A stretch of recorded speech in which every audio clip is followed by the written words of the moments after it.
very much, Michal. Roxana, Alexandra.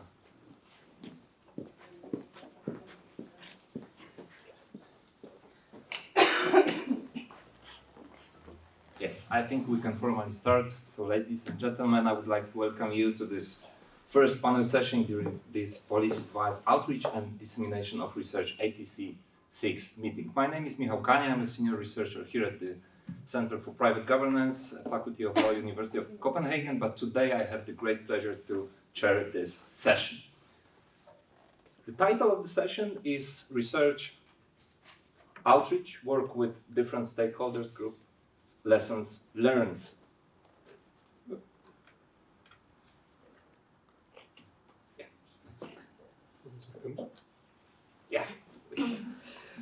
We have two main aims to be covered. The first one, and the first very important question, is what impact can your research have on your career path?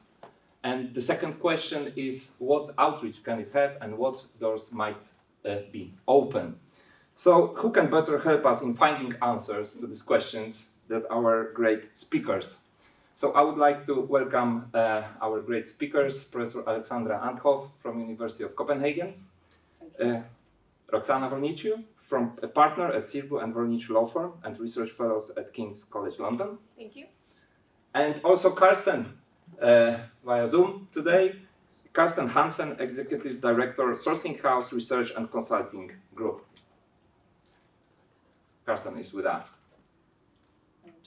We can hear you, Carsten? Carsten, could you unmute yourself? Yeah, it's right now, okay.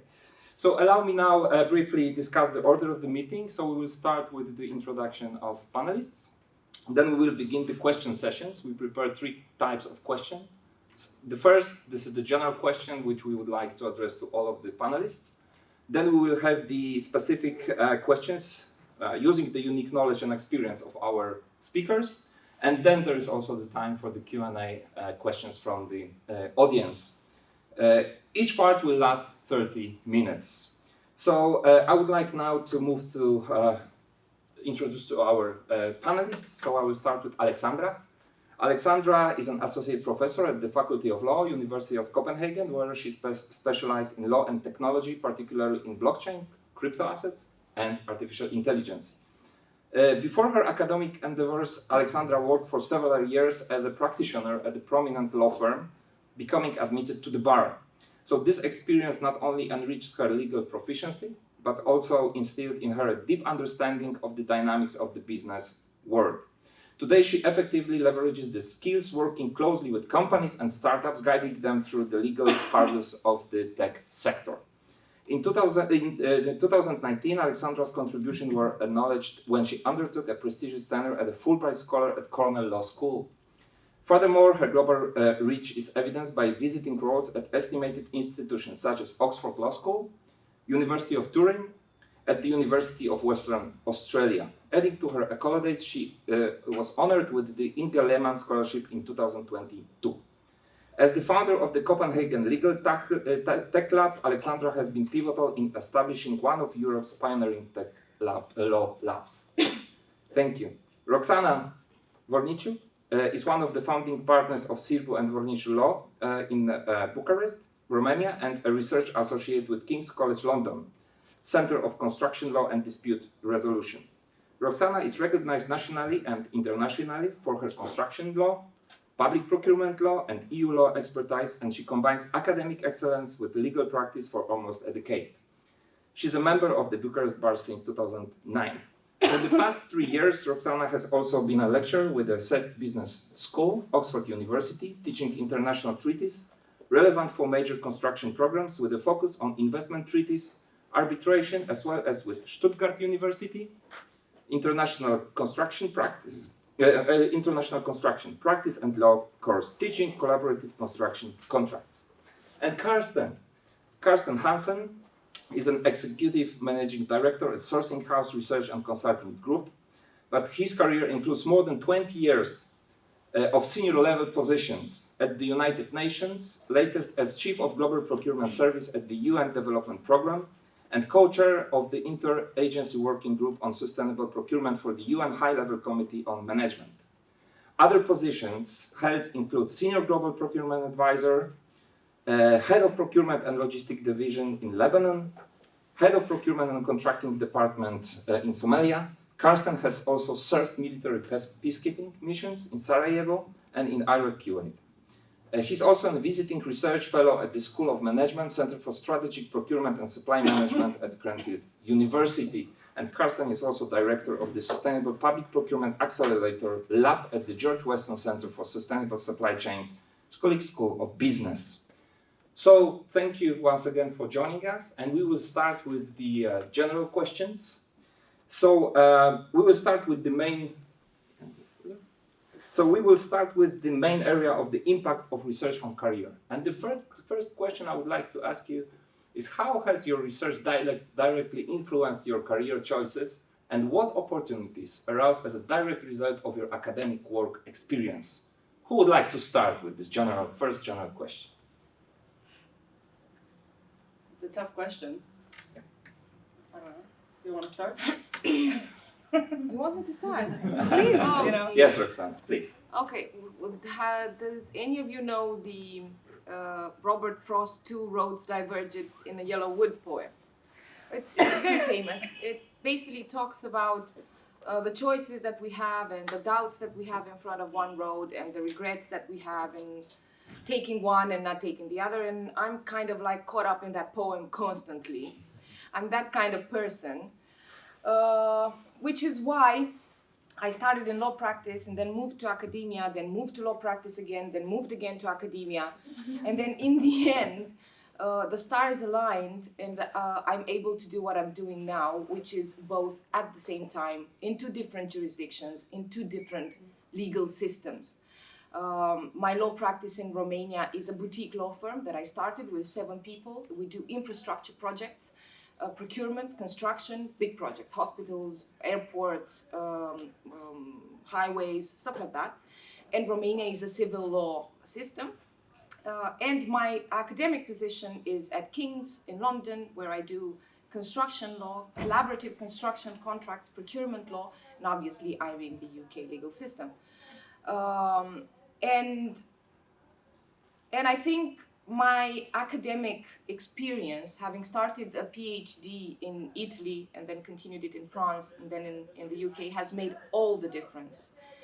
First of all, because it has allowed me to find peace in this architecture of my life, doing both at the same time. It has proven to me that my intuition was right from the very beginning. You can capitalize experiences, professional experiences that are at a first glance so different from one another that they don't profit the other one, but in reality they do. And when you least expect it, when you are in a situation that is very much particular to one of your professional identities, somehow you pull out something that you've learned during your other professional identity, and that makes all the difference, just as it does in Robert Frost's poem. And then on a more practical level, I just want to say 2 more ideas. On a practical level, my academic path has helped me open up my law firm. I started my legal career in the biggest law firm in the country. And when you begin in that kind of a professional environment, you tend to believe that you would never be able to have a law firm of your own because, well, all the big projects tend to go to big law firms, the competition is too high. There are too many good lawyers, too much infrastructure in a big law firm that you would never be able to pitch for those kind of clients and do that kind of projects, and they would never listen to you anyway. And after having finished my PhD, I started my law firm with 0 clients. And I started my law firm presenting myself and what I have learned during my PhD. And that was the only card that I played, the card of excellence and the card of knowledge and the card of my PhD and of course my qualification as lawyer. We now have over 100 clients. We have 7 employees and we are involved in the biggest infrastructure projects in the country, working with very famous contractors, whether we're talking about General Electrics, we build big companies. Of course, now we have other things that we use when we pitch our business and when we tell clients how we can help them. But I remember the first meeting when I thought it would never be possible for a big CEO to entrust his business to somebody who has nothing else than knowledge. And indeed, it is. And then on a personal level, I suffer from imposter syndrome. I always have. And the most acute moment of this syndrome was during the beginning of the PhD, of course. I think having learned to live with the imposter syndrome and to understand that it's normal is one of the biggest accomplishments in my life.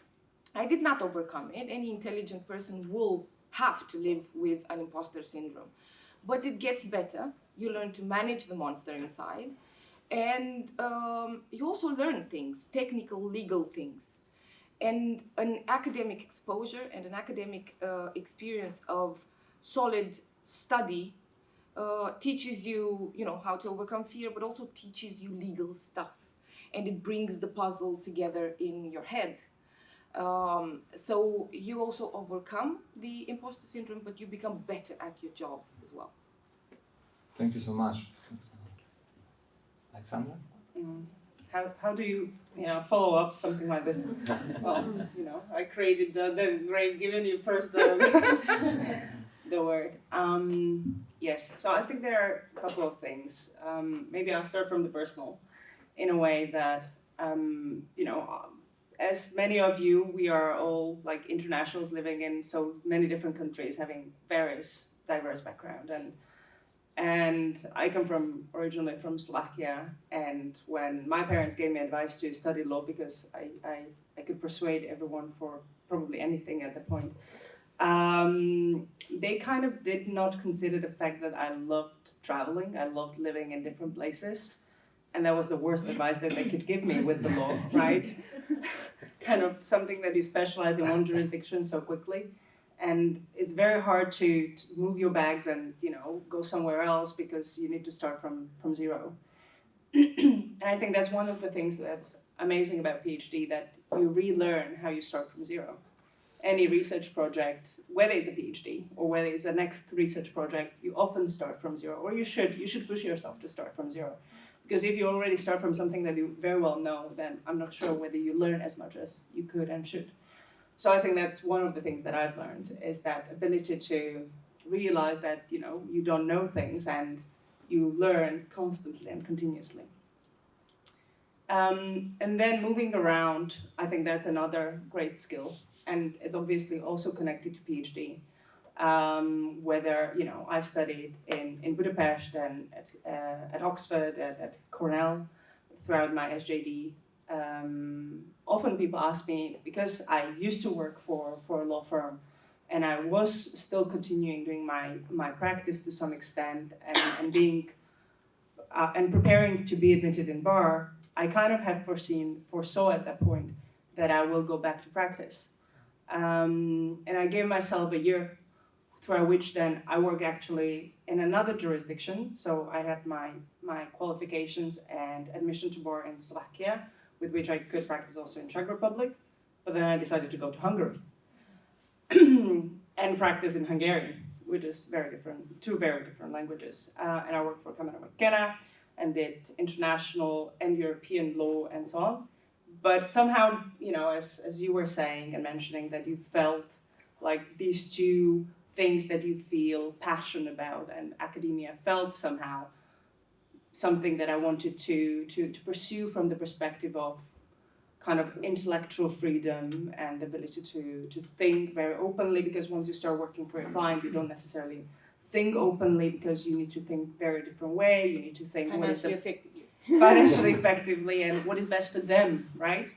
How you help them, how you create value for them. And that's a very different setup than when you are allowed to think really, really freely, and you have the great possibility to do that throughout your PhDs.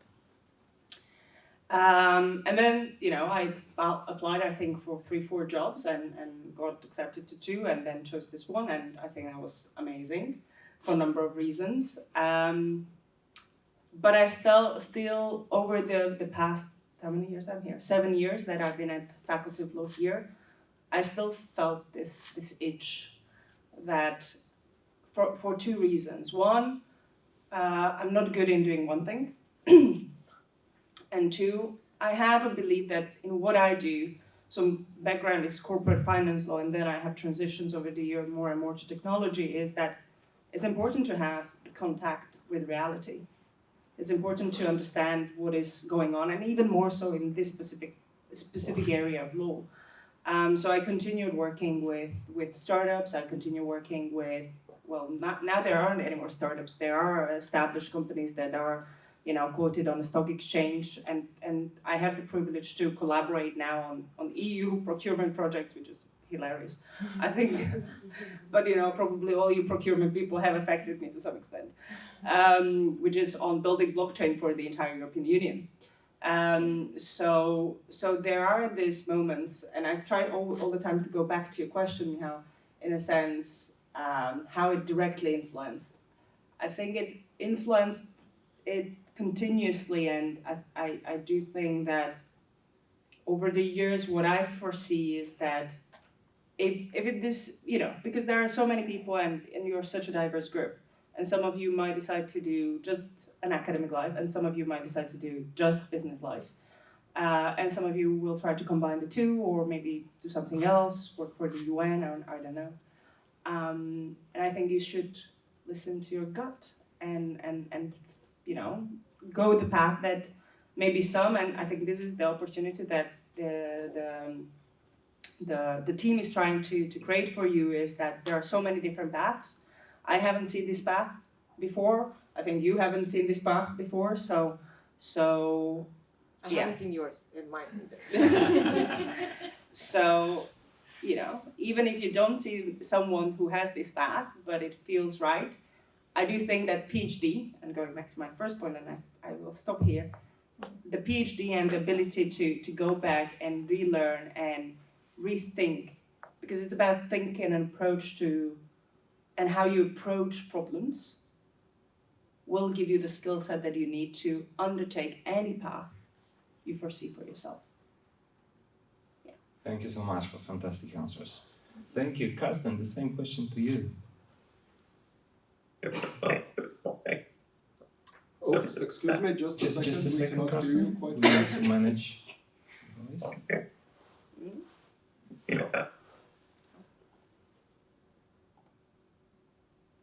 Can you try saying something again?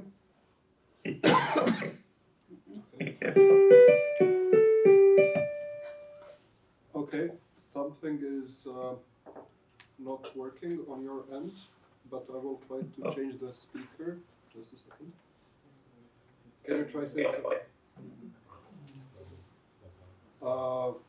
Okay, it seems that something is wrong with your speaker. Try to unplug his headphones and start again. Can you try unplug your headphones and then joining again?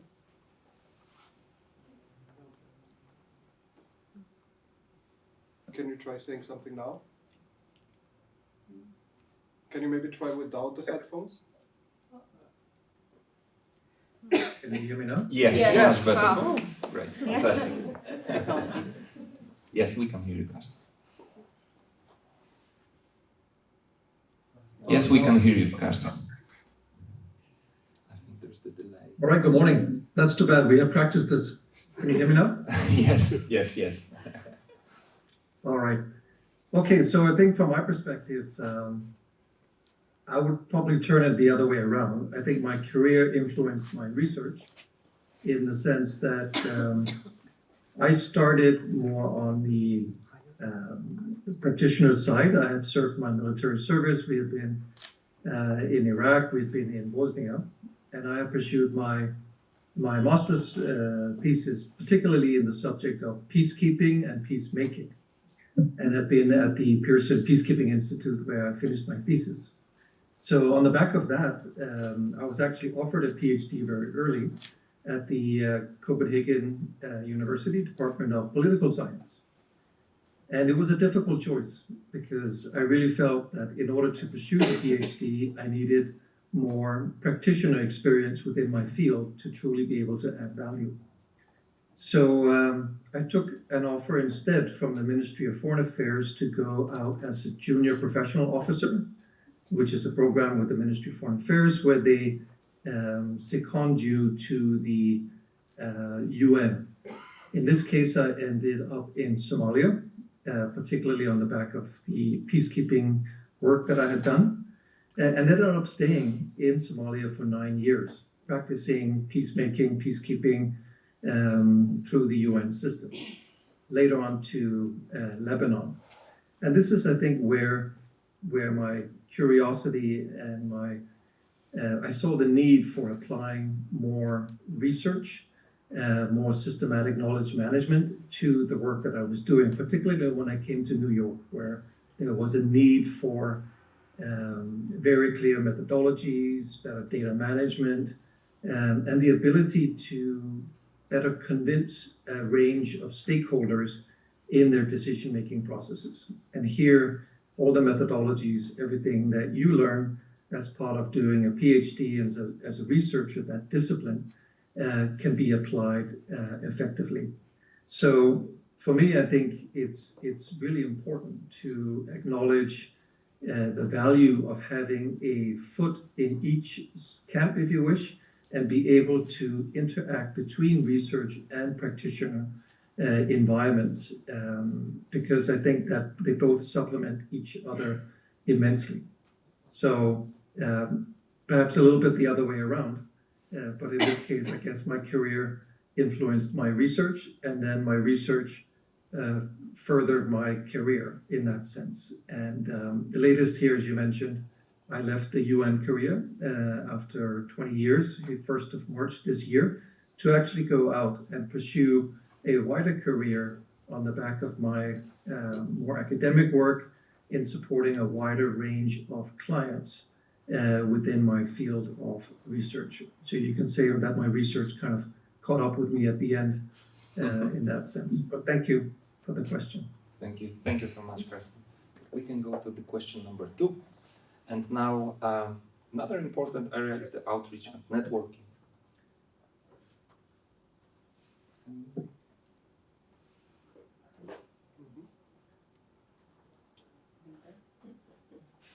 Yes. And the second general question is, how have you integrated outreach and networking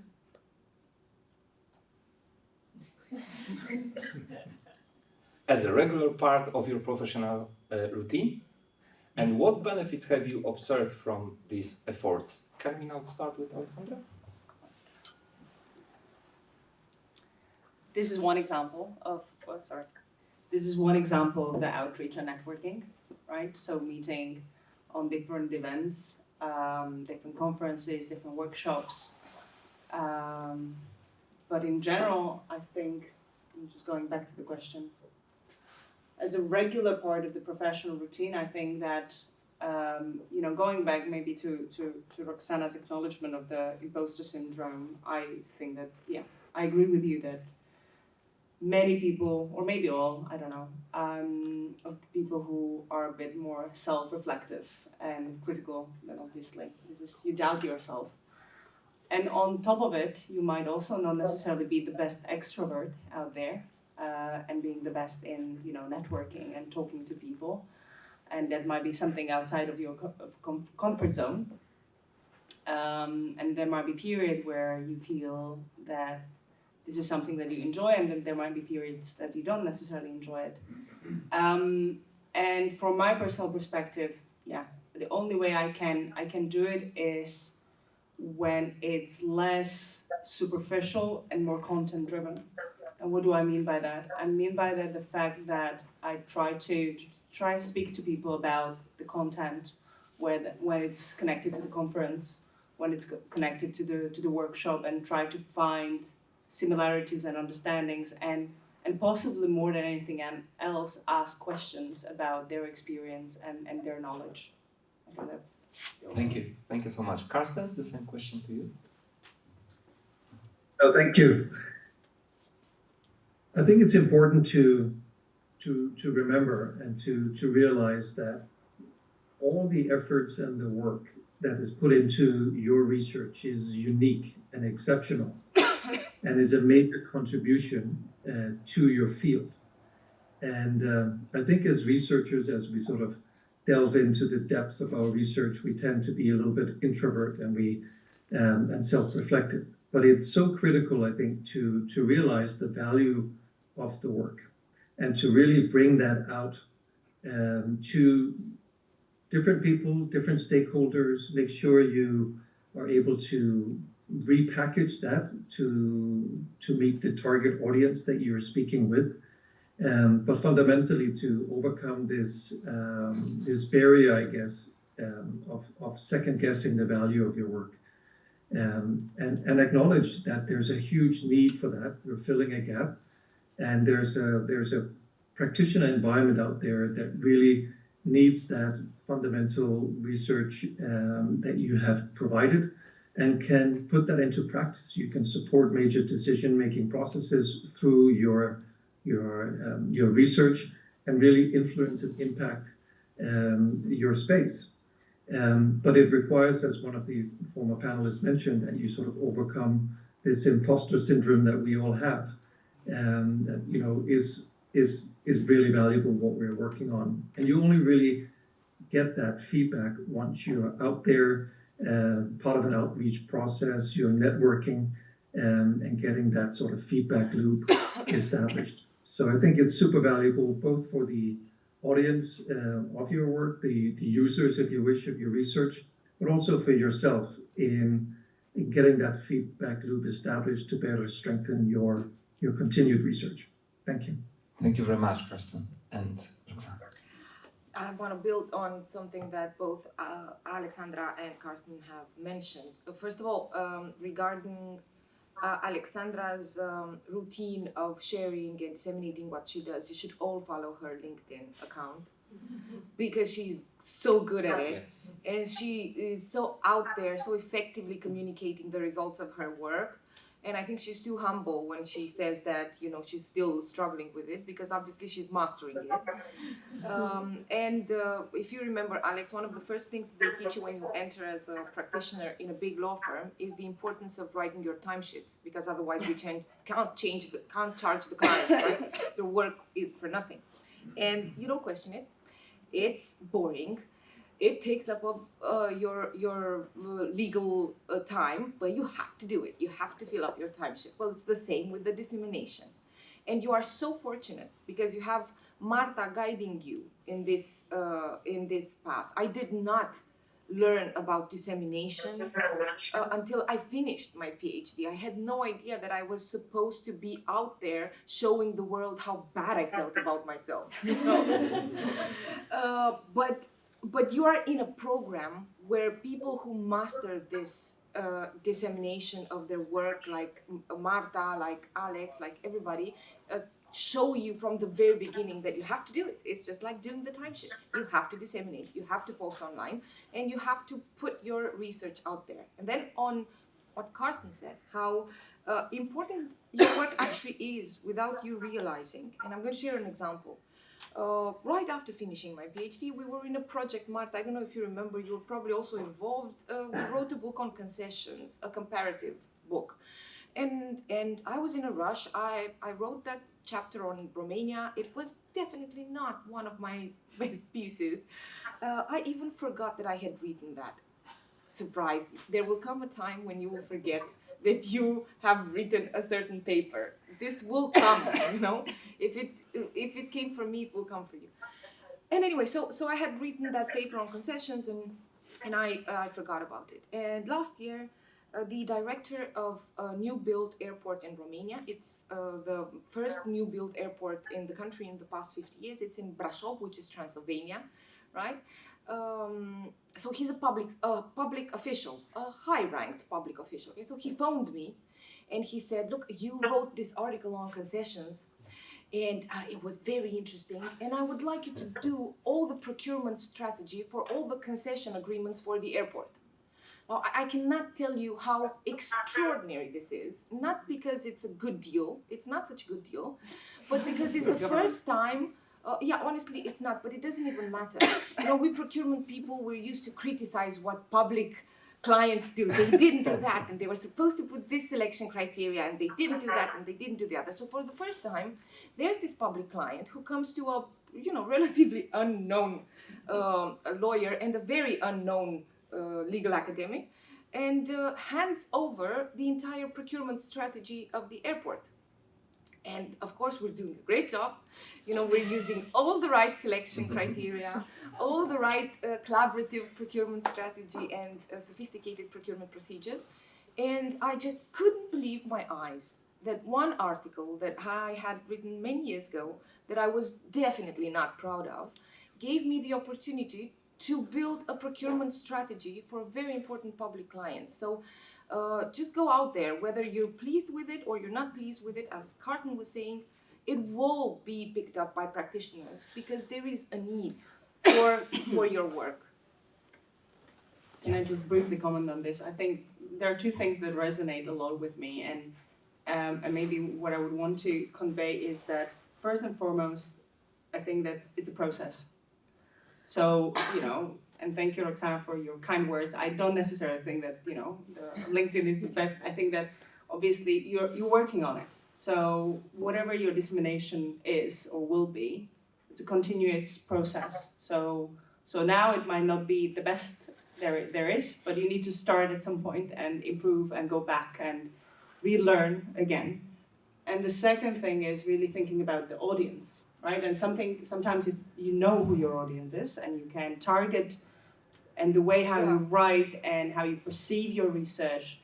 And this is something that you can only do by doing it and learning about it, by really going out there, as both of you have mentioned, and trying it out, because you learn that obviously to certain stakeholders you speak in a certain way, to other stakeholders you speak in a certain way. But even if the three of us will tell you about all of this, it doesn't matter that much. It needs to translate by you doing it and you learning it by your own experience. And I fully agree with this thing. I think that I wrote this one, really just a brief paper on blockchain. And one thing, that I remember while you were speaking is that another important element of research is that, and many of the papers and many of the projects that you are working on, they're ahead of their time. And what do I mean by that is that possibly there is a great chance that still in practice it is not done that way, but you already are thinking about things that will be done this way. So I wrote many, many years ago about, and literally it's like 8 years ago, what is now happening in corporate social responsibility when it comes to financing and what, let's say, financial institutions need to take into consideration. I already forgot about that. Yes, exactly. It's like, I even lost interest in the entire sustainability and corporate social responsibility part, right? I changed the focus. And now, finally, the industry is picking up. So I think this is an important element to still keep in mind that a lot of the research that you are doing is ahead of time, and it can be, a year and it can be 10 years. Thank you so much for very interesting examples. Thank you. And I would like to conclude these general questions with another important area, which is the writing and communication. And the third question is, can you share an experience where clear and effective communication played a pivotal role in the success of a project or collaboration? And we will start this one with Carsten. Thank you. It's a bit of a tough question. I'm perhaps more comfortable sharing an example where my lack of effective and clear communication led to the project not going through. Because I think it illustrates how important this question is. So I think as academics and researchers, you're trained to be quite elaborate in your communication. I think you also, in the academic space, there is a capability of absorbing that. And you have an expectation, because you're reading other people's research, that other people take the time to read through quite comprehensive documents, or as part of a literature review, you're comfortable reading through 400, 500 articles in detail, etc. It's part of the process, it's part of the job. I think for me, trying to apply that in the practitioner space, I realized quite late that people simply don't have that time, nor do they particularly have that interest. And while I thought that my research area was extremely interesting and important, that was not necessarily the priority and agenda of the people that I was communicating with. So I recall actually within the first couple of months of my tenure as the Chief of Global Procurement Services for the UNDP, my task was to come up with a new strategy. And that's a wonderful task, right? You have an opportunity here to insert all your knowledge, bring everything together, come up with a comprehensive structure for how you want to apply this new department of yours. And that's exactly what I did. So I sat down and wrote a 250-page strategy for the organization's procurement function, how we were going to repivot, and we were going to do a lot of changes, and everything, of course, was data-driven and built on clear methodology, in my view. So I felt, and still today, by the way, think that I wrote the best procurement strategy ever. It was a textbook solution. The problem was that nobody read it. It was simply too long, too comprehensive, and I failed to effectively communicate what were the main points and how, most importantly, they aligned with the agendas of the stakeholders who were meant to decide against this particular strategy. So it ended up being too comprehensive, too vast for anyone really to approve, because there were too many dimensions to it. And I think for me that was a very important learning experience, that you can come up with what you think is the most fantastic product, most detailed product from a technical perspective, but if you fail to align that and communicate that to your stakeholders in the bits and pieces that are important to them, it may not yield the outcome that you're looking for and simply not be approved. So I think for me that was a very important lesson, and one that I've definitely taken with me, and I hope you can benefit from. Thank you. Thank you so much, Carsten. Alexandra?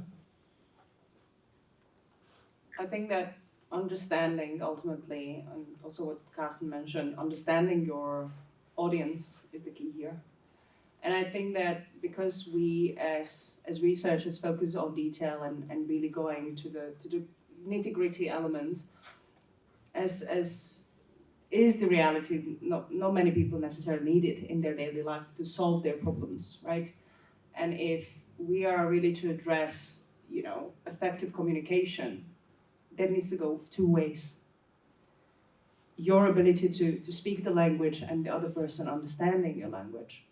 And what I often see, and I think that's a great approach to go from the failure, is when you even communicate to an audience that is not even legal or public policy. So I often work with tech people, and man, we speak two different languages. Understanding of what is agreement even is very different, right? So truly, and the only thing, because I'm like, okay, so obviously now we know we need to understand who our audience is, but how do you do that? I think the only way how you can do it is actually ask questions. And we as lawyers and academics are awful in asking questions. Awful. Because we ask the question in our mind when we write papers and so on, but when we come to a setup, when we come to the meetings and so on, it's really from the perspective of this, we know the answers because we are supposed to know, because we've been studying it for so many years. So we are coming there because of our knowledge. But our knowledge only gets us that far if you really want to communicate the knowledge. So to give you an example, because I think the examples are pretty good. Currently, I'm working on guidelines for, I'm now trying to figure out how to put it, law enforcement officers to investigate crypto asset crimes. And I never kind of been an enforcement agent. I haven't worked directly with police. I might have given them some trainings and so on, but I didn't do that per se. And this is for an international organization that is obviously seeing that there is more and more crime happening. And the enforcement agents, whether it's police or whether it's investigators, whether it's prosecutors, simply lack the basic understanding, right, of what crypto assets are, how do they behave, how you can investigate them. And not to write a 250-page long guideline, going into nitty-gritty details about, we distinguish between crypto assets and their asset reference and their this and that. Really, maybe it's the best way how to start it is to understand and go and talk to people in the first place, which is a very different thing that we do, and often, at least in legal and policy, because we start with the papers and we not necessarily focus on the people's experience. So I would suggest as one of maybe methodologies to really speak to people before you try to address the problem. Thank you so much. Thank you. And Roxana, some question to you?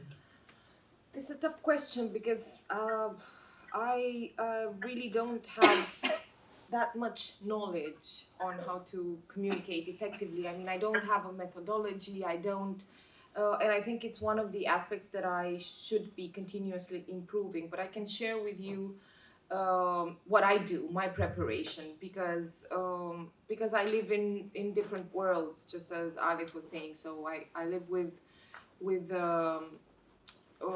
companies, and usually managers of construction companies, they are definitely not interested in the telematics of whatever provisions of the directive. But then I also work in the academia, and of course, when I'm with my peers, we do want to go to the nitty-gritty of whatever legal diagnostic. And sometimes I also work with public officials. I've been recently appointed as an expert of the World Bank in Romania to assess the Romanian public procurement system and train and guide the public procurement, public officers in Romania in their activity. So what I do before engaging in a meeting or an activity is I figure out who the audience is, what they want, what is their purpose of the meeting.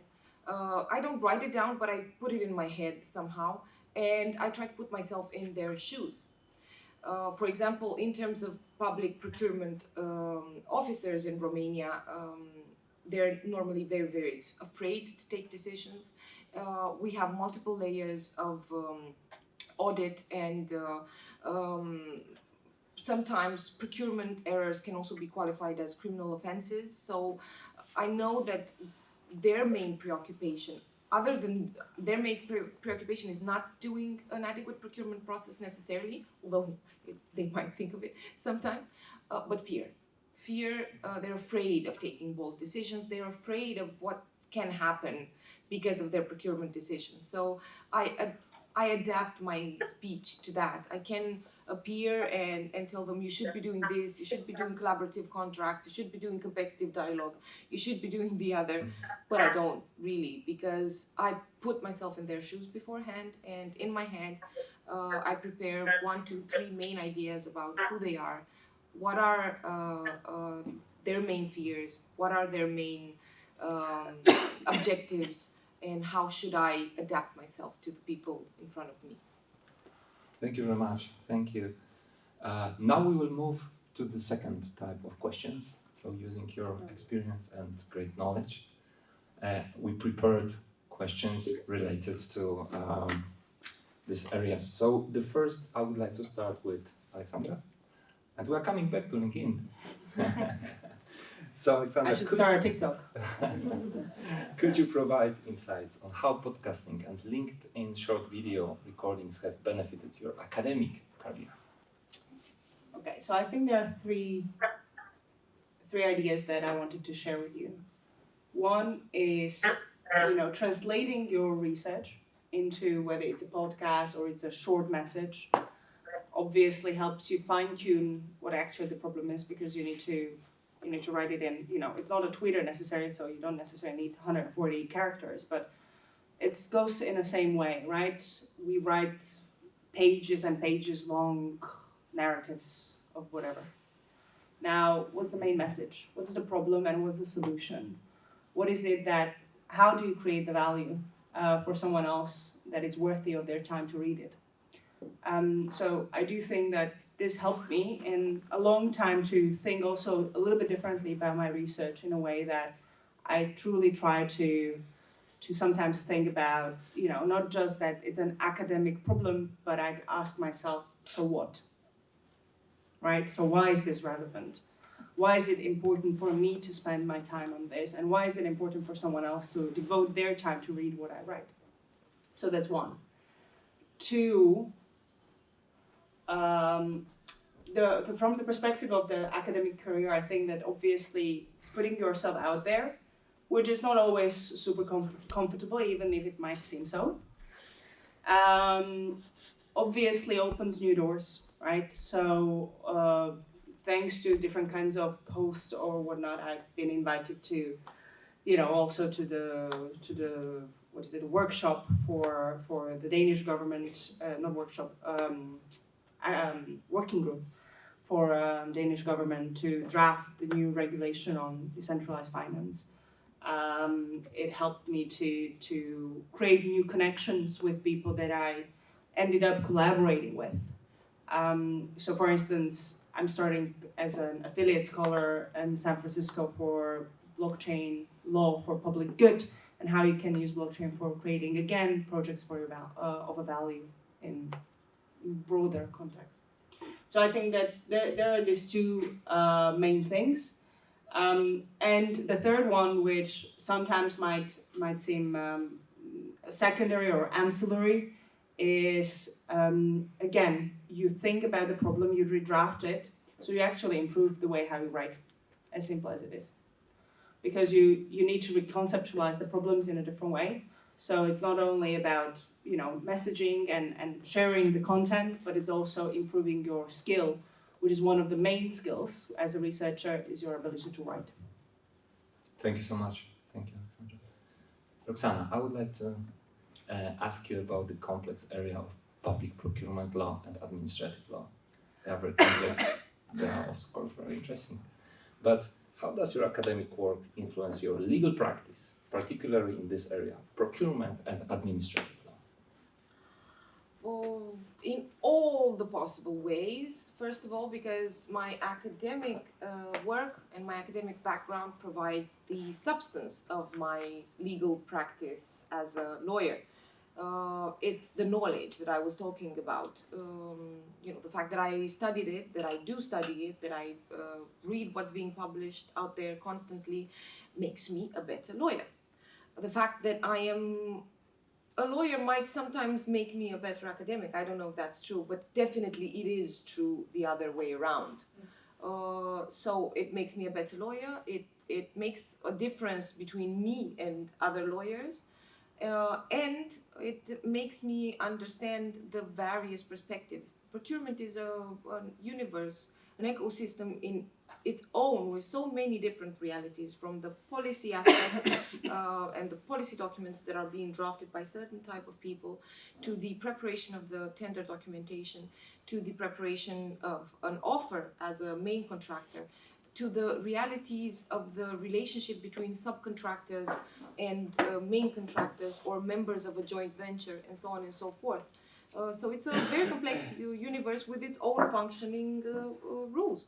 And the fact that I've been exposed to this complex universe and I've tried to understand it with my mind and capture all its facets in my mind makes me better speaking to maybe public officials that draft a policy instrument, and to maybe a small subcontractor trying to do a deal with a big contractor that is, you know, reasonable for him and reasonable for the success of the project. So it influences my legal practice in all possible ways.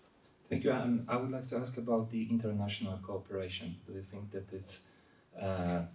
it helps you to understand the public procurement problems, the international cooperation with other researchers from different Oh my fields? God, it makes all the difference, of course. First of all, because nobody has ever invented hot water.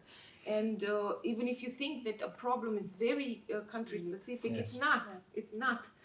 Somebody has dealt with it in another country. And if you think that legal system, legal rules are very different from one country to another, they're not. Problems are the same. All roads lead to Rome, one way or another. So the fact that you start investigating a legal issue in one jurisdiction with that in mind, and you have a look around, will make all the difference between you and others. Thank you so much. Thank you. And Carsten, the question for you. Can you share experience or lessons learned in utilizing your research background in different professional settings? Sure, no, thank you. So I already mentioned the unfortunate application of my work in the previous question. So let me give you some good example that was more successful. So I think the key takeaway from at least my research was the ability to apply and utilize different research methodologies to solve practical problems. And I think as researchers, you come with that toolkit of methodologies, whether it's qualitative or quantitative, or combination of tools that you can apply. And there's nothing better, I think, as a researcher to be able to go out and use some of those models and methodologies that you've applied or developed through your own research in the real world and see it come to life, see it being applied in reality. And of course, in the back of your head as a researcher, you're using it as a feedback opportunity as well to refine that and give yourself some critique of your own work and improve it and strengthen it. But this opportunity to make your research count and apply it, I think is so important and satisfying. And in my case, I was fortunate because my research work was so aligned with my practitioner work. And because, as I mentioned, I started my career before I walked into research later, that I was able to apply it directly. So, for instance, I developed a series of procurement risk analysis methodologies which we could apply specifically in some very complicated scenarios and contexts. So part of my risk assessment methodologies were applied by myself in places like North Korea, in Afghanistan when we were running our elections procurement strategies, latest in Syria when we were trying to manage political risk associated with our operations there, follow-up post-assessments of our interventions to support in Tacloban, for instance, in the Philippines, where I spent weeks of doing field work on location using these methodologies that were really developed based on literature reviews and theoretical conversations. Now really sort of applying them in the field was really interesting and amazing. And it was great to see how, in my view, it was able to add value, because just to share that the research really had been about developing new constructs for how to understand risk and identify risk. And by applying that in the field of my own work, I felt that we were able to extract and identify risks that we would potentially otherwise have been blindsided to by developing new risk constructs in that particular environment in which we were operating using certain research methodologies. So I have to say, I mean, perhaps the most unique, satisfying part of that journey was to see these applications being used actively and support my team and the wider organization. Thank you. Thank you. Thank you so much. And the second round, we are coming back to Alexandra. So I would like to come back to social media platforms. They can be very useful, they can support your career, but they can also be dangerous. Mm-hmm. So the second question is, from a legal perspective, what considerations should our ESRs be mindful of when using social media platforms for academic outreach? That's a good question. I think the main thing, obviously, is to just apply a certain level of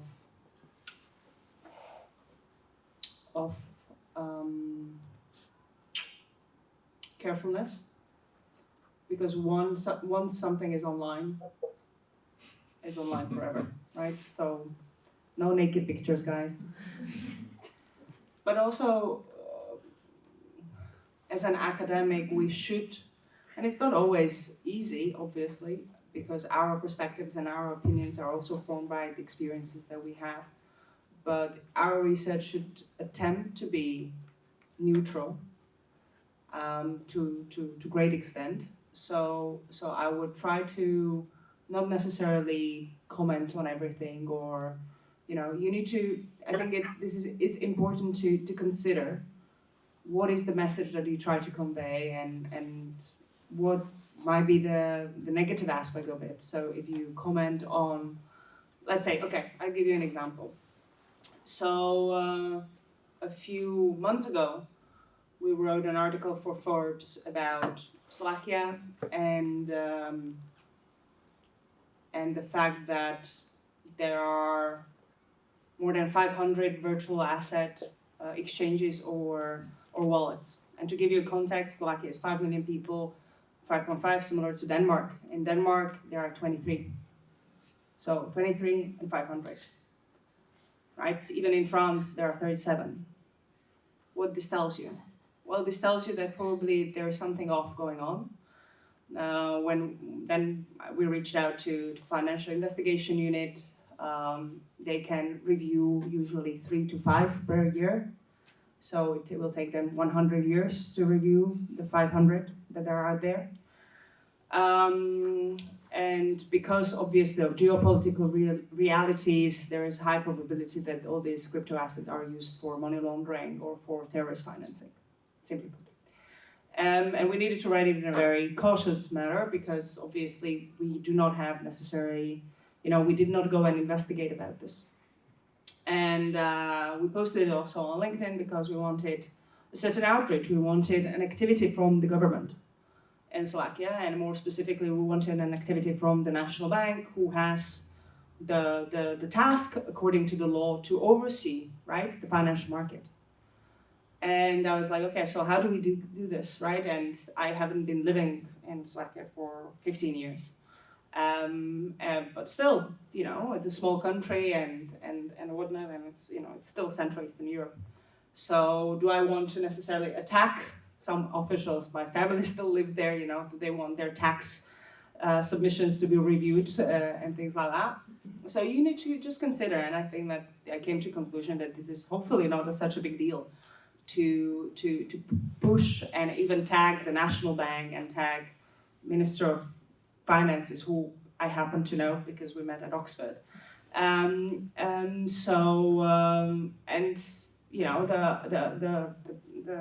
The answers, they even answered my LinkedIn post, which was surprising. And they answered it in a way that I would not necessarily recommend, and definitely their lawyer did not look at the answer that they gave me, because their answer was that crypto assets are not part of financial market, which is a complete, utter nonsense. So what is the outcome of this in regard to the question? I think that you need to consider, obviously how you write things. You need to consider not to necessarily be super aggressive, I think. But it's still important in the light of the message and the value that you again create, that sometimes you need to risk it and you need to go forward and state it.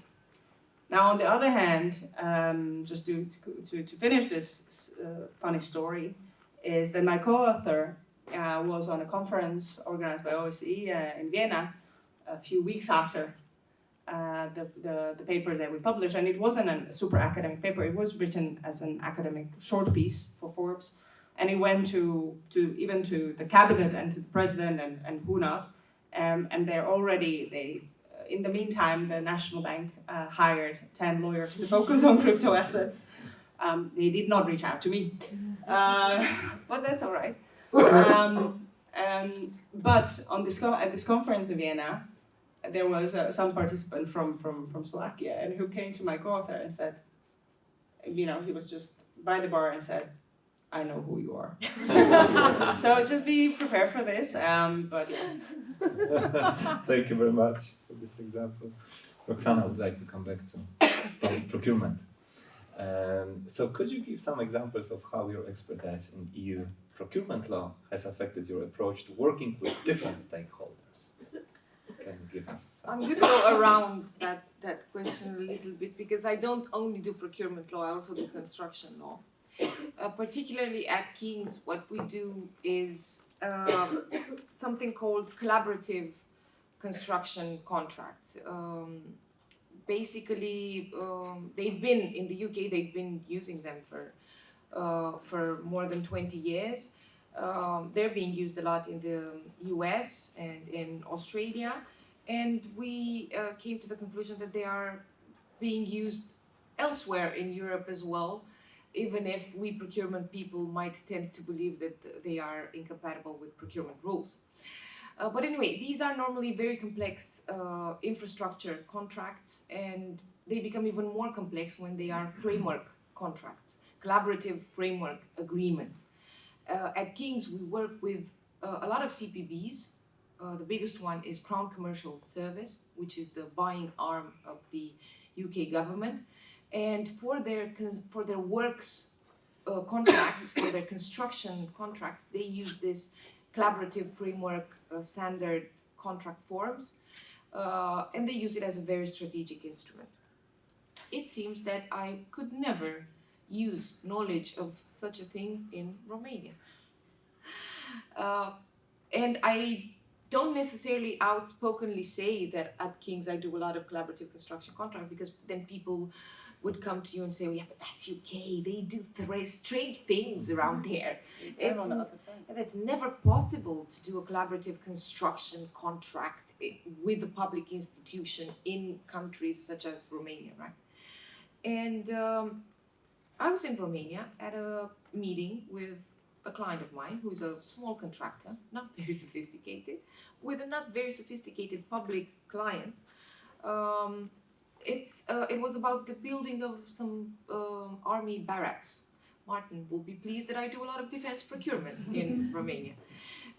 Anyway, a dispute with a subcontractor, something was going wrong, totally wrong in the middle of the contract. The public client wanted to terminate the contract. And I was in the meeting. I didn't tell anybody, but during the meeting, I suggested the application of collaborative construction techniques, using technical legal knowledge and instruments that I always work with in the UK. So I said, okay, I think everybody should collaborate, and we should do an addendum to the contract, and we should put this early warning system, and we should do this with the subcontractor. And we did it, and the dispute was resolved, and the contract was not terminated, and the project was successful.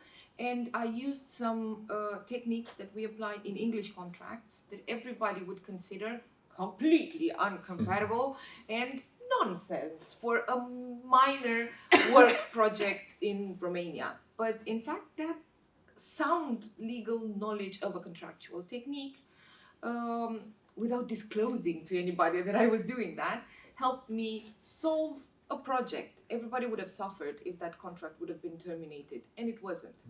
Thank you so much for this great example. Thank you. And Carsten, I would like to end this round with the last question to you. So the question is, how can ESRs contribute to sustainable procurement and supply chain management from both a research and practical perspective? Thank you for the question.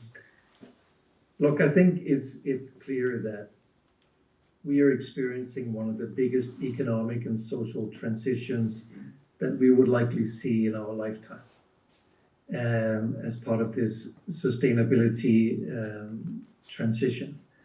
And that there's an enormous deficit of meaningful practical research that can clearly articulate business cases, methodologies for measuring impact, measuring costs and setting costs, and guiding that entire transition.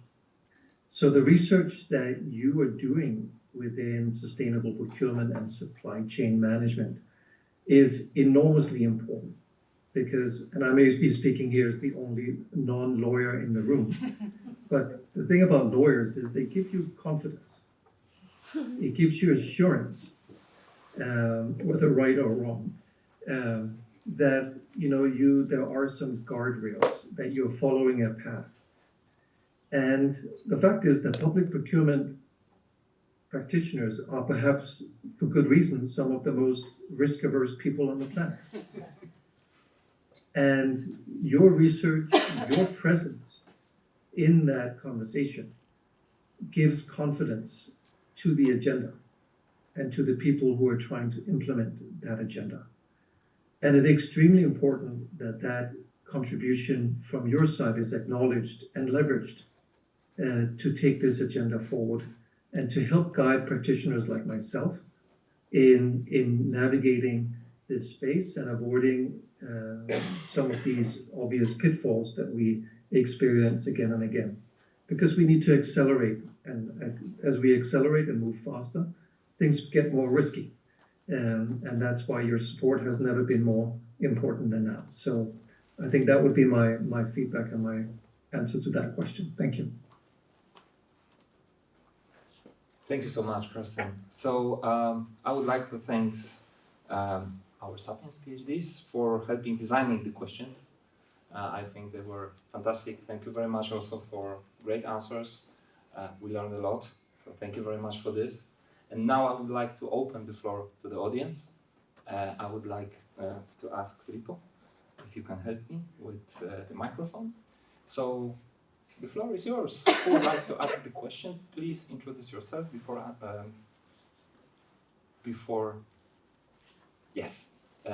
asking. Yeah, we will start.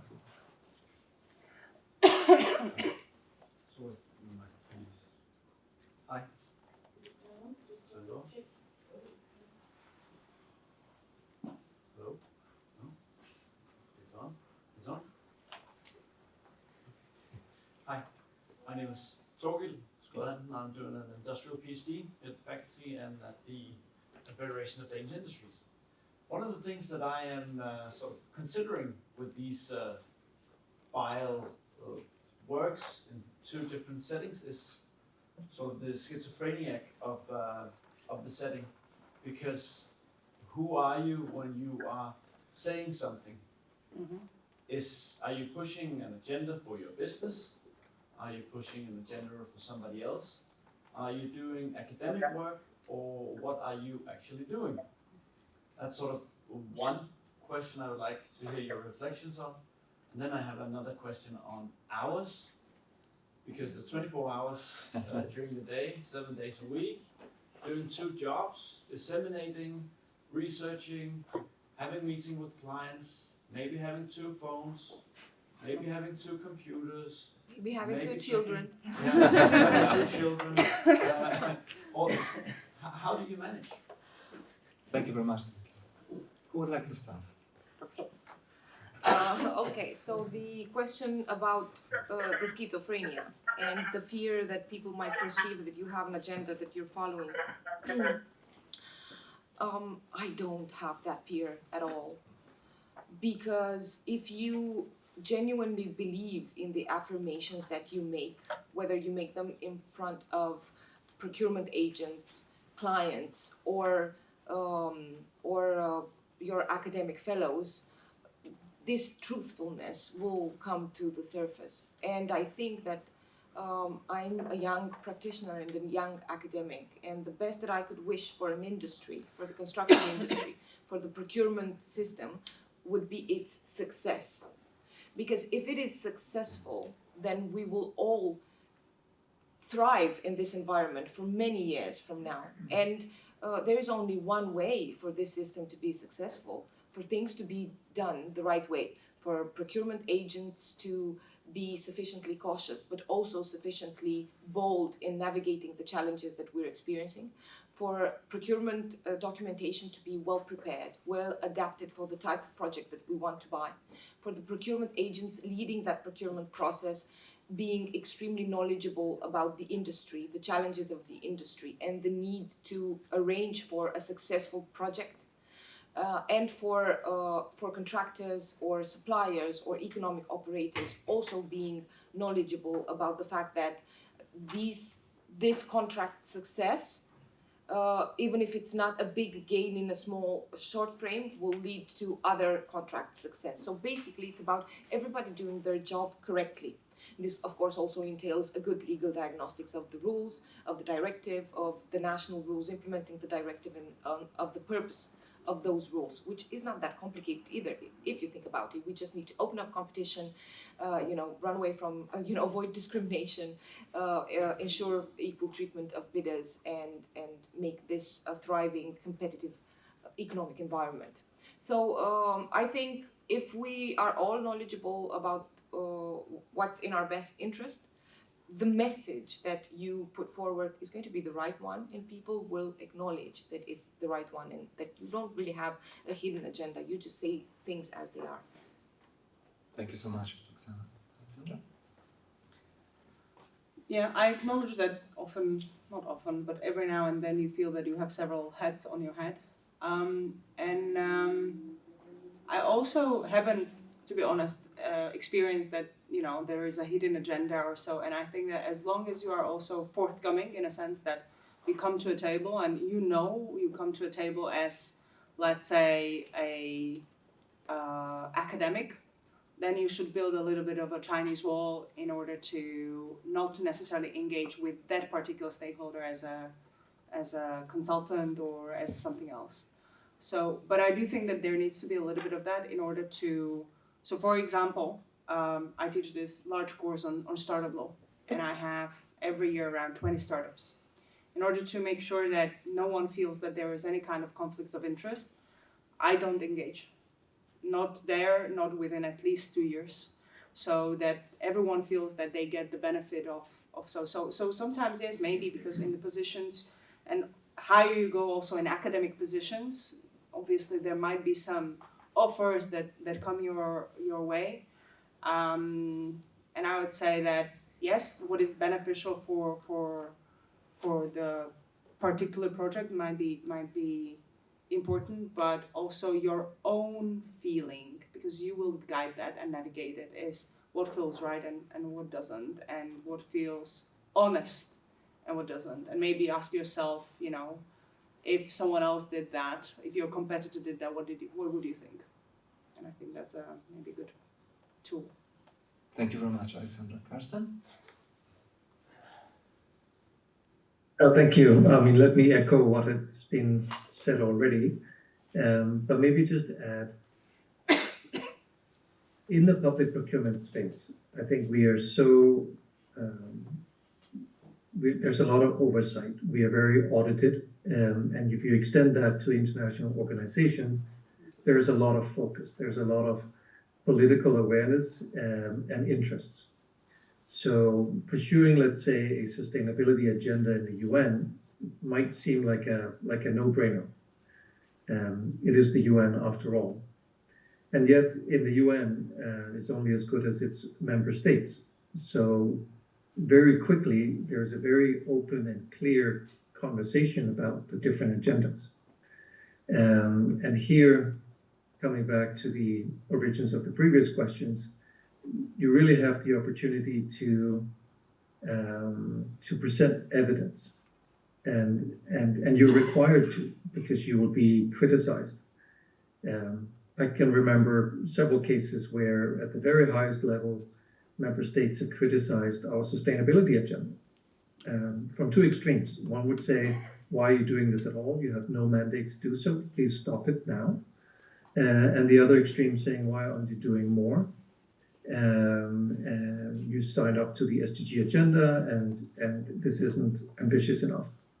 And most of the middle grounds would say, "Well, show us the evidence of the benefits. Show us the evidence of the cost of pushing this agenda, so we better understand the rationale." So coming to the original point, I think if you just need to be transparent about what you're trying to do, and then evidence your approach accordingly, so that it's clear where you stand. Thank you very much. And the second question, life-work balance, which is also very interesting.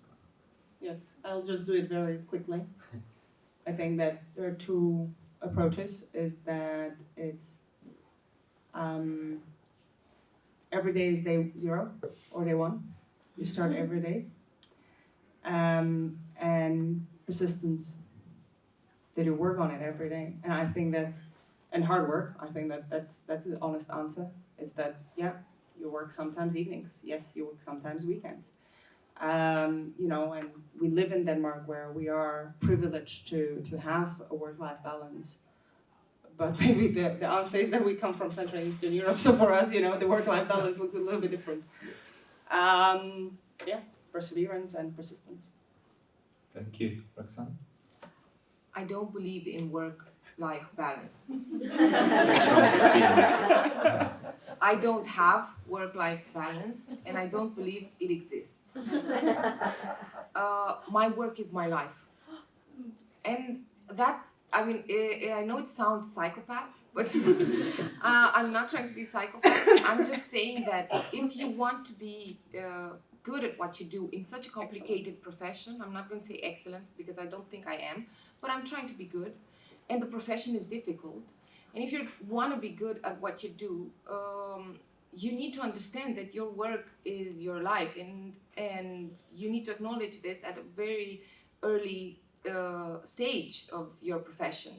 If it's not for you, then you might consider something different.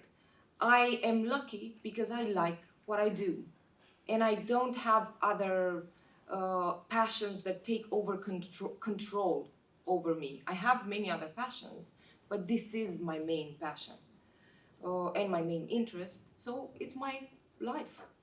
And work. And work. Thank you so much. Carsten, about the life-work balance, what time is it now?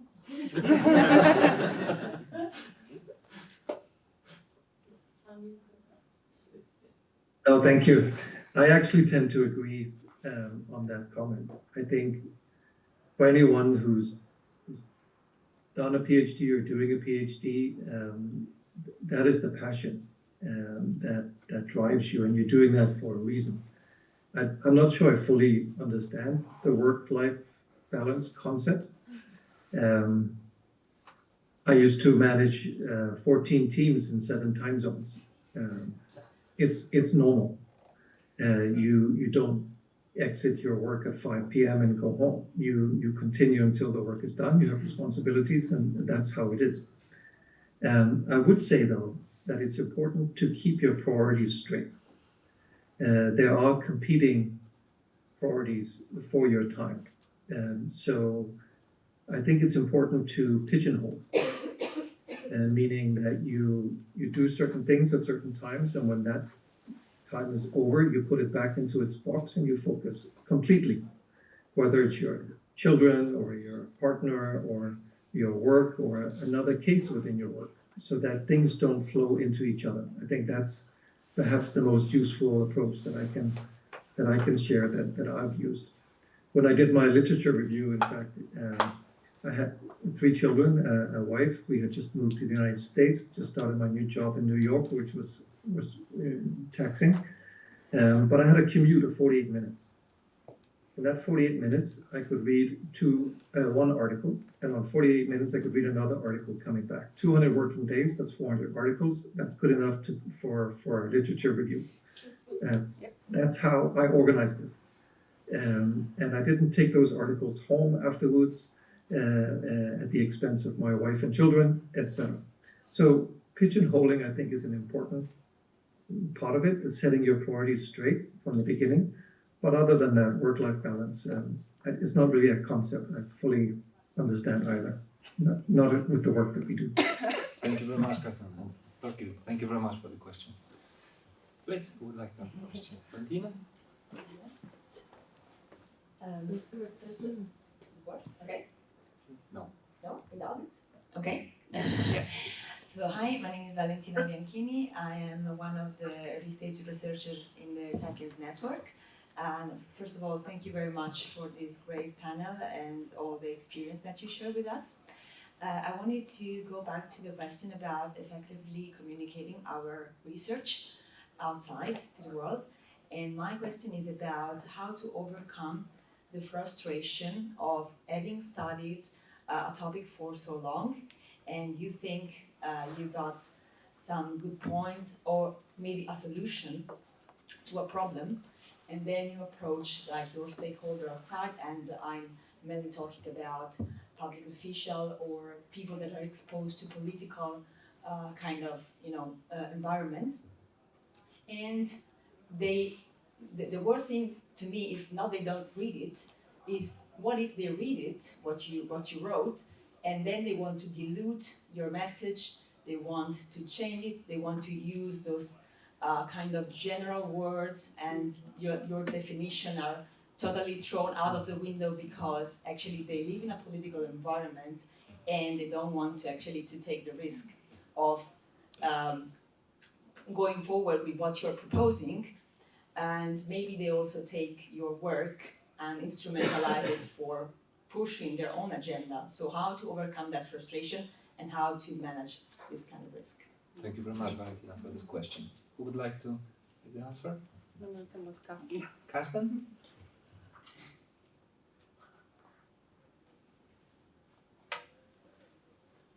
Yeah, no, I'm not sure how I would respond perhaps to that frustration. I think we all feel it. I think we touched upon it in the previous question and answers as well, that you really need to perhaps take a decision to what extent that you want to apply and get your research into the business process of decision making. And I wouldn't say you should necessarily compromise, but it's important to speak the language of the individual stakeholders and repackage your work in a way that it can be plugged into existing business processes, decision-making processes, to make things happen. It will probably not end up being uniquely the format that you had envisioned, but it's a contribution in the right direction or in support of your work. It's a little bit research specific or context specific, I'm sure. But in my work, for sure, that's the reality. You can achieve parts of it, and your work can be a contribution to a bigger process, but not likely going to be the full transition that you had envisioned or looked for. Thank you. Thank you very much. Yeah. I've just been thinking about the past experiences, and there has been one also where the government body kind of was pushing against and was using the research in a particular way. And the approach, I think, is twofold, well, threefold. First, you need to make a decision whether it's the fight worth fighting. Two, you need to gather alliance. You need to gather other people. In a sense, either it's the industry, it's other, let's say, institutions outside of your country, it's higher institutions, it's EU level, it's international level, something like that, other scholars. So power is in the numbers. And three, then you need to go back and reframe and rewrite and maybe use a different vessel to ultimately communicate your message. So for example, if you had a research paper or a working paper that has been reused and misused in a way, then use newspaper article, use blogs, use different format to maybe also expand your audience in order to reiterate and correct the message. Thank you very much. Maybe if I can add my 2 pennies to that, my personal experience. I don't have an advice. I can tell you what I think about political inertia when it comes to good procurement decisions. I am not involved and completely not interested in it. I think, first of all, it's too early for me to worry about this. And second of all, to me, it is pointless as well, because it won't be there, and because it's a fight that is not mine. I'm not going to enter that fight. However, I'm going to do my work the most responsibly possible, and my best possible work, and I am sure that from the big puzzle of the procurement reality, my work will change minor pieces. And I think this is the way to go forward, because the procurement system is such a big monster that if we plan to grab its head and lead the way, we will unavoidably fail. Thank you very much, Roxana. Thank you very much, Valentina, for the question. We have the next question. Good morning, everyone. My name is Marcus McKay. I'm from UNOPS, and I'm head of the Sustainable Procurement and Supply Chains team. I feel compelled to intervene this morning for a couple of reasons. First of all, of course, to hear Martha speak. Thank you very much for having me. I'll be speaking tomorrow on a panel. But also, I did particularly come this morning because I wanted to hear my former colleague Carsten speaking this morning, who, I must add, is a brilliant mind, and it was an absolute privilege to have worked with him in the past. And he pioneered excellent work, which I'm hoping to continue, and I hope that I can continue to learn from him going forward. I want to reflect on a couple of points that were mentioned earlier on, and I'll try and create a question out of it, just for the benefit of this event. I want to touch on what Alexandra was talking about this notion of studying something, being part of something, and then forgetting about it. And then we see these themes emerge again, particularly a reference to CSR. I mean, I wrote my master thesis on CSR, and that really shows my colleagues how old I am. And, you know, I try to be the young colleague.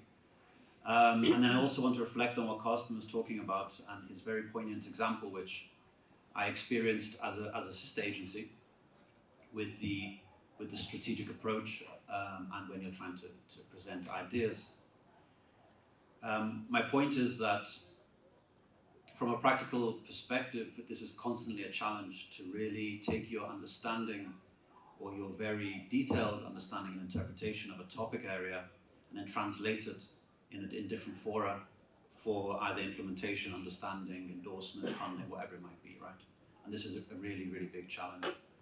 I share the experiences that Carsten spoke about when you present a very advanced idea on driving a strategy and you completely lose the audience.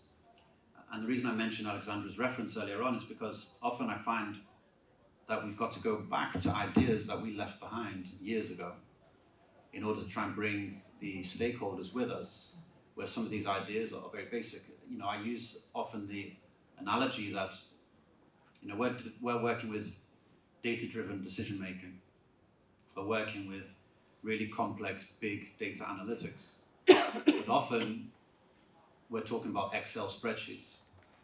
Because where we are now is so advanced because we're constantly pushing an agenda, but we're constantly losing the audience that we're with. And it's very rare that we can be trying to drive an agenda or achieve something when you've actually got the audience on the same page as you. So the question I'm trying to formulate for the benefit of the panel is, Carsten, based on your previous experience, and it's particularly the story you mentioned about a very complex strategy, how, since you've moved on, are you able to translate creating a more succinct message to stakeholders, if any, or are you approaching it?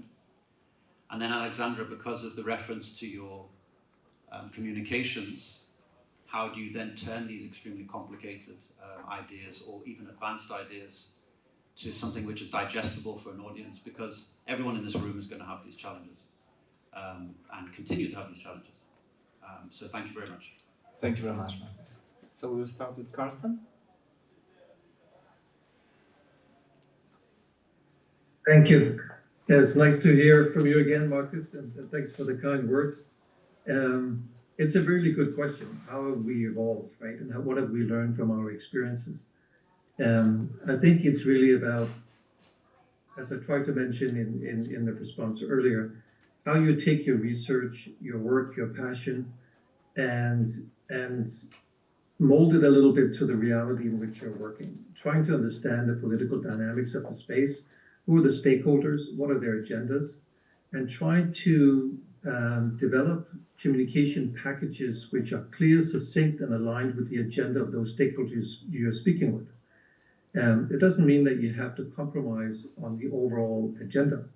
Let's say the agenda is to implement sustainable procurement in a large organization. Well, you need to have one pitch to the CFO, which concerns the bottom line. What are the implications? Can you make a business case that, yes, we It may be more costly over a 3 or 6 month period, but over 12 or 18 months, that cost will be recovered, and there may be some upside to it. When you speak with the CEO, the focus will be on strategy, on positioning. When you speak to the requisitioners, who's a major stakeholder in procurement, you need to communicate the opportunities of alternatives that they're suggesting, or that you can suggest within the sustainability space.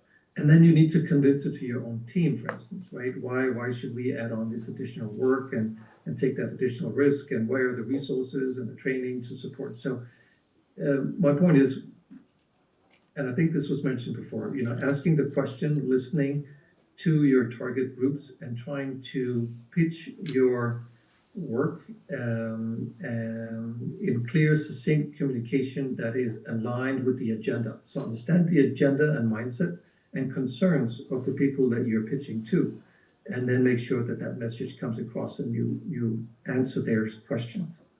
So thank you, Marcus, for a brilliant question as always. Thank you very much, Carsten. Alexandra? Thank you for the question. It's a hard question. And thank you, Carsten, for answering first. It gave me time to kind of think about the question. I think there are 3 things I would like to mention here. I think that obviously it's reiterating and echoing what has been mentioned before, in a sense of understanding who the audience is, asking questions and so on. But let me maybe give you a more specific answer to guide you maybe through the process, because I think that can be a bit more helpful. So for example, let me take 2 examples. One is creating these videos that we did for startups, and then they later have been picked up by different kinds of. We did it as a YouTube kind of a thing, right? So we just took the iPhone, we downloaded some kind of an app to make it look better, and we did it. And we thought about, okay, so who is our audience? Our audience is startup founders. Many of them will be in their early 20s, maybe 30s, maybe some of them will be 40s. By the way, most of the startups that are successful are by the people who are above 40, just FYI. So, for all a little bit older generation here in this room, there is still a possibility. You didn't need to say that, right? Yes, so thinking about the startups and thinking about, okay, so we are doing videos, we are going to post them on LinkedIn. It needs to be short, sweet, and to the point, right? So based on that, okay, so what is short? So probably something between 2.5 to 3 minutes. I have a possibility within that time to take a topic, let's say founders agreement, something that is crucial for everyone. Then obviously picking up the topics that are crucial for everyone. Then aligning them, how do we bring them in? And then maybe also reiterating at the very beginning of the message, the problem. Because these audiences, and the reason why I'm mentioning startups, and then my second example will be EU, is that they have different tasks, aims, and they think differently about, obviously, what they need to achieve. So startups think about the problems and finding solutions, right? So this is the way how you maybe also need to foster your message. So I come in with a problem. So this is your problem, and let me give you a solution in a narrow, short, and direct message. And obviously then you fine-tune the language and everything like that, and then you do a lot of, videos, and then you try to choose the video that is the not as bad as the others. And then you don't watch the video. And if you do watch the video, turn off the volume or the sound. That's what I do. And the second message is EU, right? So when I work with the EU, I think about it obviously. So we are now designing a blockchain solution for the Commission. And in order to obviously support that process, I'm aware of the task of the EU and what they are trying to achieve with this project. And this task of is to support SMBs. But also they have sustainability agenda. So what are the elements of the agenda, and how do I translate that into the product to make it clear and make it easy sell and easy buy?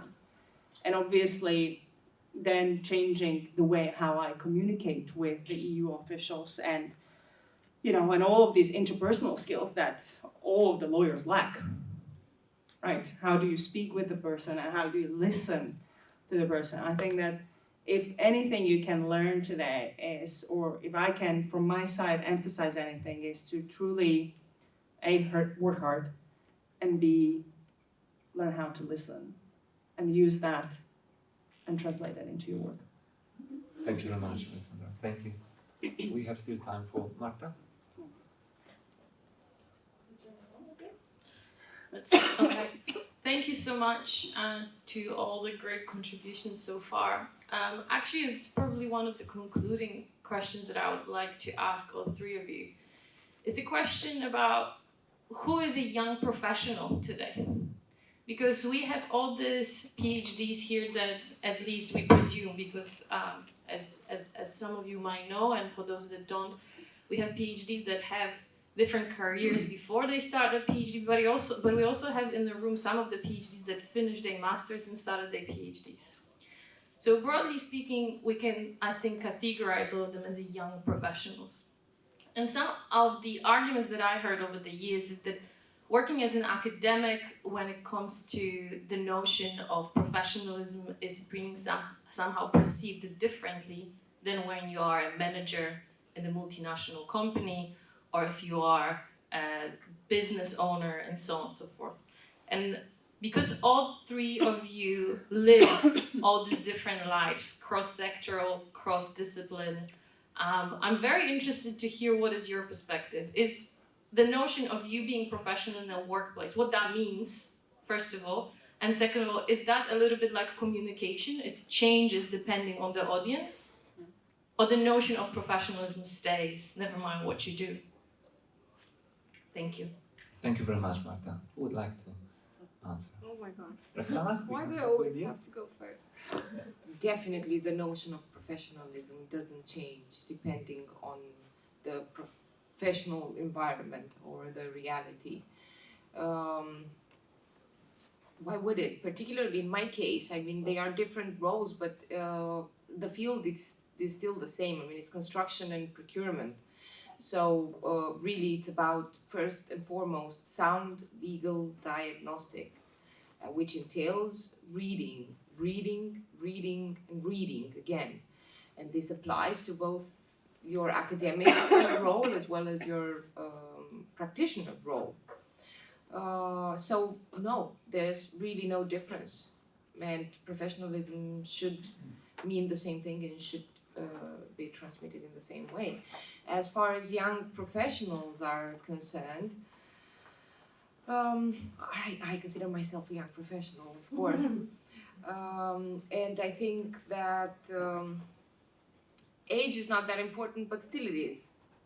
I mean, when you are still really young and you've started your PhD really after your master's thesis, you should be experiencing personal and professional feelings of uncertainty. You should be in a conflict. You should have still many pieces of the puzzle not aligned, not arranged, not, the click has not yet happened in your head on many legal problems. The click has probably happened at a personal level or not, but definitely on many legal problems it hasn't, because they need time to boil and mature. I don't see a problem with it. I don't think that young PhD students should fight against it. It's an experience, it's an initiatic path, and it's a reality. It's okay if we just acknowledge the fact that we still need a bit of time and a couple of years to mature professionally. Thank you very much. Thank you, Roxana. Carsten?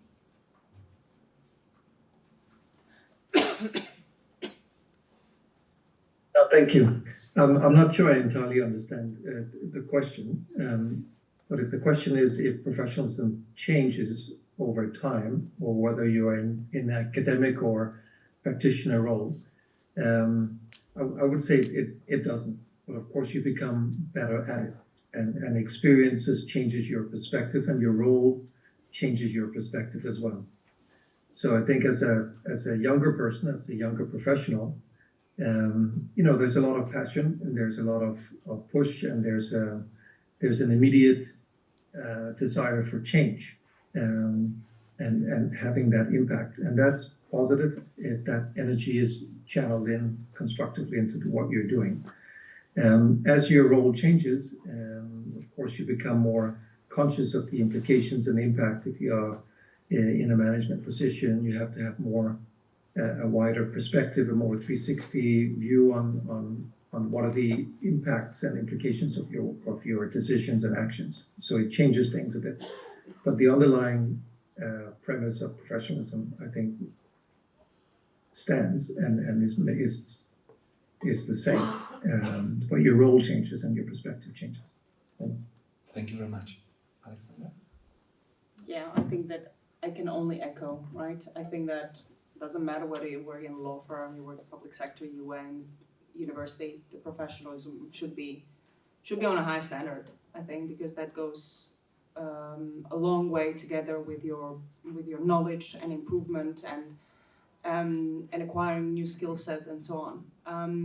But I do think that as young professional, what I have observed is that I do think that more and more people, and not obviously for this group particular, but other also young professionals that I've been working with, is this desire to,